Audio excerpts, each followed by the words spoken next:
जी हाँ दोस्तों, जापान में एक बार फिर से भारतीय ज्ञान परंपरा आयुर्वेद का परचम लहराया है। देवभूमि उत्तराखंड के होनहार युवा डॉक्टर दिव्यांश शर्मा ने टोक्यो में कमाल करके दिखाया है। दोस्तों, टोक्यो में आयोजित अंतर्राष्ट्रीय वैदिक विज्ञान संगोष्ठी में भारत का प्रतिनिधित्व कर न सिर्फ उत्तराखंड बल्कि पूरे देश का मान बढ़ाया। अपने शोध और प्रभावशाली व्याख्यान से वैश्विक मंच पर छाप छोड़ने वाले डॉक्टर दिव्यांश को अंतर्राष्ट्रीय सम्मान से नवाजा गया है। आखिर कैसे रुड़की से निकला ये युवा जापान में बना भारत की पहचान, बताऊंगा आपको पूरी खबर अपनी इस रिपोर्ट के जरिए। नमस्कार, पैराक में पंकज रौतेला, आप देख रहे हैं अपना उत्तराखंड न्यूज। दोस्तों, देवभूमि उत्तराखंड की धरती एक बार फिर से गौरव से भर उठी है। रुड़की स्थित क्वाड्रा इंस्टीट्यूट ऑफ आयुर्वेद के ग्रेजुएशन के छात्र डॉक्टर दिव्यांश शर्मा की कहानी है। जापान की राजधानी टोक्यो में आयोजित इंटरनेशनल सिंपोजियम ऑन इंडियन वैदिक साइंसेज में भारत का प्रतिनिधित्व कर न केवल उत्तराखंड बल्कि पूरे देश का मान बढ़ाया। दोस्तों, Quadra institute of Ayurveda Roorkee के एमडी अंतिम वर्ष के छात्र और संस्थान के ग्रेजुएशन कर रहे छात्र डॉक्टर दिव्यांश शर्मा ने जापान की राजधानी टोक्यो में इंटरनेशनल सिंपोजियम ऑन इंडियन वैदिक साइंसेज में भारत का प्रतिनिधित्व किया। दोस्तों, चिकित्सा, ज्योतिष और आयुर्वेद के पारंपरिक संबंध विषय पर अपने विचार रखे एक मंच के जरिए। इस अंतर्राष्ट्रीय मंच पर उनके शोधपूर्ण और ज्ञानवर्धक व्याख्यान को व्यापक सराहना मिली। वहीं दोस्तों, इस मौके पर डॉक्टर दिव्यांश शर्मा ने उनके इस योगदान और भारतीय वैदिक विज्ञान के वैश्विक प्रचार प्रसार में विशेष भूमिका के लिए अमृता तनाबे ओक नोवोकी तनाबे द्वारा उन्हें सम्मान मिला। दोस्तों, यह सम्मान केवल डॉक्टर दिव्यांश का नहीं है, दिव्यांश शर्मा की व्यक्तिगत उपलब्धि नहीं है, बल्कि भारतीय ज्ञान परंपरा और आयुर्वेद और क्वाड्रा इंस्टीट्यूट ऑफ आयुर्वेद के लिए भी गौरव का विषय है। दोस्तों, यहां मैं आपको बता दूं कि अंतर्राष्ट्रीय संगोष्ठी में डॉक्टर दिव्यांश शर्मा ने आयुर्वेद और चिकित्सा ज्योतिष के पारंपरिक संबंध, स्वास्थ्य संरक्षण में उनकी भूमिका और आधुनिक युग में इन प्राचीन भारतीय ज्ञान प्रणालियों की क्या भूमिका है, इसको लेकर विस्तार से प्रकाश डाला, व्याख्या की। उनके विचारों ने अलग अलग देशों से आए विद्वानों, शोधकर्ताओं और विशेषज्ञों का ध्यान अपनी ओर आकर्षित किया। भारतीय वैदिक विज्ञान की वैज्ञानिक और व्यवहारिक उपयोगिता क्या है, शायद ये हम लोग भूल गए, लेकिन डॉक्टर दिव्यांश ने 7 समुंदर पार जाकर इसकी एक नई परिभाषा बता डाली। वैश्विक मंच पर प्रभावी रूप से अपने देश को प्रेजेंट किया। दोस्तों, क्वाड्रा इंस्टीट्यूट ऑफ आयुर्वेद के निदेशक डॉक्टर एस रावत के साथ ही पूरे संस्थान ने डॉक्टर दिव्यांश शर्मा की इस उपलब्धि पर खुशी जाहिर की और कहा, यह सम्मान संस्थान के छात्रों की प्रगति, उनका हार्डवर्क, परिश्रम और भारतीय ज्ञान परंपरा के प्रति समर्पित है। और उसका समर्पण का यह परिणाम है कि एक छात्र जो उत्तराखंड से निकला और जापान तक पहुंचा। संस्थान हमेशा छात्रों को शोध के लिए, नवाचार के लिए, अंतर्राष्ट्रीय स्तर पर अपनी प्रतिभा का प्रदर्शन करने के लिए प्रेरित करता रहता है और उसी का नतीजा है कि डॉक्टर दिव्यांश ने ये कर दिखाया।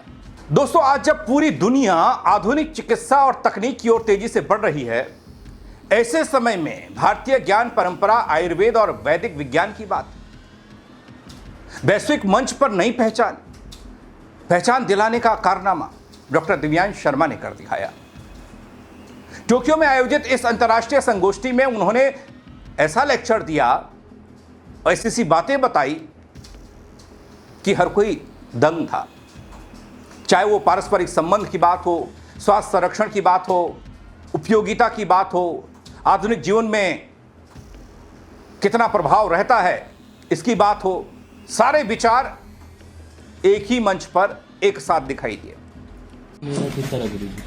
बहुत सुंदर, बहुत ही मधुर। आज ये आपने सही बात बताओ। विष्णु गुरुदेवो महेश्वरा गुरु साक्षात् परम ब्रह्म तस्मै श्री गुरुवे नमः। श्री गुरुदेवाय नमः। आप सभी को मेरा नमस्कार, स्पेशली अमृता मैम एंड नोबुकी दोनों, कोनिचिवा, नमस्कार। My self doctor Divyansh Sharma. मैं अपने ग्रेजुएशन से BMS, पोस्ट ग्रेजुएशन से MPH एंड राइट नाउ अभी MD कर रहा हूँ आयुर्वेद में। एंड मैं मेजरली बोलना चाहूँगा ज्योतिष चिकित्सा के बारे में, या फिर हम उसे कहते हैं मेडिकल एस्ट्रोलॉजी।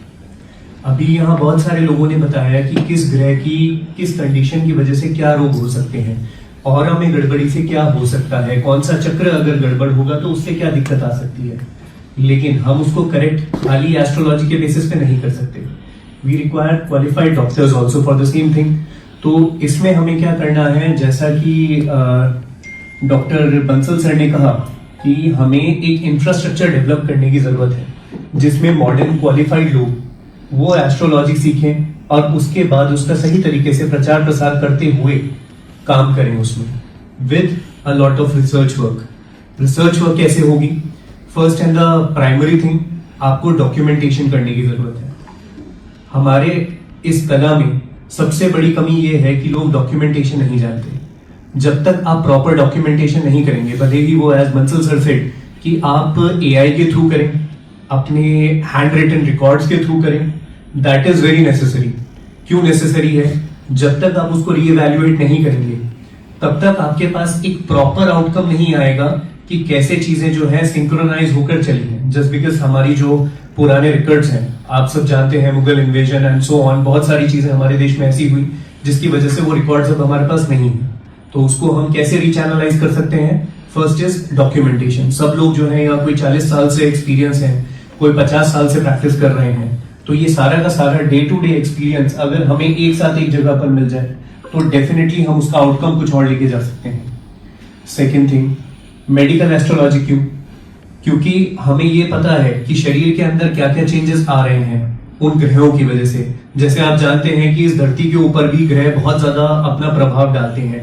बहुत सिंपल सा साइंटिफिक अगर मैं बोलूं कि जो आजकल की साइंटिफिक लैंग्वेज है उसका एग्जाम्पल, कि चंद्रमा की वजह से हमारे प्लैनेट चंद्रमा, या फिर अगर हम बोलें तो एक धरती का सैटेलाइट जो मून है, उसकी वजह से high tides and low tides होती हैं रेगुलेट। ये सारी साइंटिफिक कम्युनिटी मानती है। ठीक, हमारी बॉडी के अंदर भी 70% वाटर है, ये भी हम सब लोगों को पता है। तो वो हमारे ऊपर इंपैक्ट कैसे नहीं डालेंगे। डॉक्टर दिव्यांश का शोधपूर्ण और ज्ञानवर्धक व्याख्यान दोस्तों दुनिया के अलग अलग देशों से आए विद्वानों ने बड़ी गहनता से सुना, देखा। भारतीय वैदिक विज्ञान के वैश्विक प्रचार प्रसार में आगे काम भी आएगा, और इसीलिए उनको इतना बड़ा सम्मान मिला। यह सम्मान उन्हें अमृता तनाबे और नोबुकी तवाके द्वारा दिया गया। दोस्तों, रुड़की से टोक्यो का यह सफर सिर्फ एक व्यक्ति की उपलब्धि नहीं है, बल्कि यह मान लीजिए कि पूरे भारतवर्ष की समृद्ध वैदिक परंपरा और आयुर्वेद की वैश्विक विजय गाथा है। भारत में ही नहीं, दुनिया में भी नई पहचान अपने देश हिंदुस्तान को मिल रही है। वैदिक परंपरा और आयुर्वेद की पहचान। डॉक्टर दिव्यांशु जैसे छात्र इसकी अगुवाई कर रहे हैं, और ये और तमाम शोध छात्रों के लिए प्रेरणादायक खबर है। ये कहानी दिव्यांशु की है, लेकिन इससे प्रेरणा हजारों हजार लाखों लाख वो छात्र लेंगे जो इस ओर कदम रखे हुए हैं, वैदिक परंपरा को जानते हैं या फिर उसका प्रसार करना चाहते हैं, आयुर्वेद की दुनिया में नाम कमाना चाहते हैं, और भारतवर्ष को, दुनिया को दिखाना चाहते हैं कि ये परंपराएं यहीं से शुरू हुई थी और यहीं इनकी जड़ें हैं, और यहाँ के युवा इनके अगुवा बने हैं। दोस्तों, दिव्यांशु की इस उपलब्धि पर आप क्या कहेंगे? कमेंट के जरिए अपनी राय दीजिएगा। दोस्तों, शुभकामनाएं तो बनती ही बनती हैं। शेयर कीजिएगा ताकि और लोग भी देख पाए, छात्र देख पाए, शोधकर्ता देख पाए, जो लोग वैदिक परंपरा और आयुर्वेद को लेकर नई नई चीज़ें विकसित कर रहे हैं या नई नई चीज़ें दुनिया के सामने रखना चाहते हैं। फेसबुक पर देख रहे हैं दोस्तों, फॉलो कर दीजिएगा। यूट्यूब पर सब्सक्राइब नहीं किया तो वो भी कर दीजिएगा। मेरे साथ जुड़ने के लिए आप सबका बहुत शुक्रिया दोस्तों। जय उत्तराखंड। इसी चीज में ये है कि किस ग्रह की स्थिति कैसी आपके ऊपर बैठी है, वो आपकी बुद्धि पर भी प्रभाव डालती है, ये भी हम सब लोगों को पता है।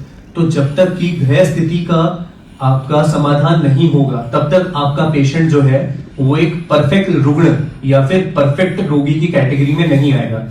आचार्य चरक चरक संहिता सूत्र स्थान में बोलते हैं एक परफेक्ट रोगी कैसा होना चाहिए, आर्डियो रोगी, भिषक वश्य।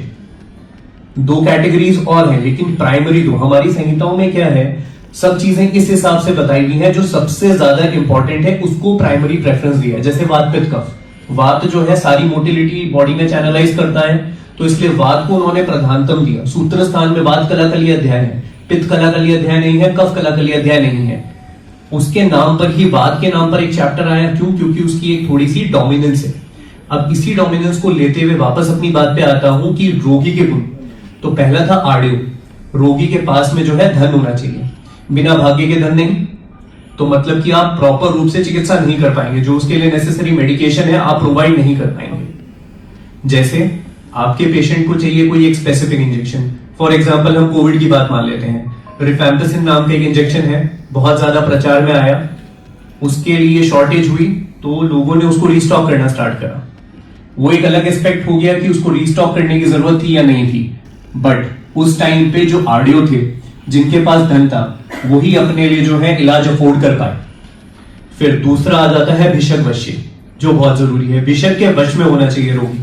अगर वो भिषक के वश में नहीं है, वो अपनी मनमानी कर रहा है कि डॉक्टर साहब मुझे तो स्टेरॉइड का मैंने बुरा ही सुना है, मुझे तो स्टेरॉइड आप नहीं दीजिए तो बेहतर है, तो ऐसी कंडीशन में क्या होगा, जिसको जरूरत है उसको भी नहीं मिल पा रही है वो दवा, तो ऐसा रोगी भी ठीक नहीं हो पाएगा। ये सब चीजें कब आती हैं, जब उसके भाग्य के अंदर कमी आ जाए, जब उसकी आयु के अंदर कमी आ जाए। बोलते हैं विनाशकाले विपरीत बुद्धि, तो विनाशकाले विपरीत बुद्धि कब, जब विपरीत काल है, विपरीत काल परिस्थिति के अंदर जो है हमें ऐसी चीजें देखने के लिए मिलती है। तो ये खाली कोई डॉक्टर नहीं पता कर सकता, ये पता करने का काम किसका है, ये सब एस्ट्रोलॉजिस्ट का काम है, ये वास्तुविद का काम है कि कहां पर जो है एनर्जीज नेगेटिव हो रही हैं जो बुद्धि पे प्रभाव डाल रही है किसी रोगी की। अगर हम इन सब चीजों का ध्यान देते हुए काम करें तो डेफिनेटली मोर्टेलिटी रेट को तो बहुत कम कर ही सकते हैं, साथ में आरोग्यता भी बढ़ा सकते हैं। अभी हम जापान में हैं, टोक्यो जापान में है, हमें पता है कि जापान में मोर्टेलिटी रेट काफी कम है, प्लस यहां पर लाइफ स्पैन भी ज्यादा है कंपैरेटिवली। उसके बहुत सारे कारण हैं, यहाँ पे पोर्शन साइज बहुत रिड्यूस्ड है, साथ ही लोग चलना ज्यादा प्रेफर करते हैं, पैदल चलते बहुत ज्यादा है। तो लेकिन उसके अलावा एक बहुत इंपॉर्टेंट फैक्टर कि ये अपनी संस्कृति से जुड़े हुए हैं। भारत में बहुत ज्यादातर लोगों ने अपनी संस्कृति को एक साइड बैक में रख दिया है कि हाँ ये हमारा ट्रेडिशनल है, we know, but do we follow?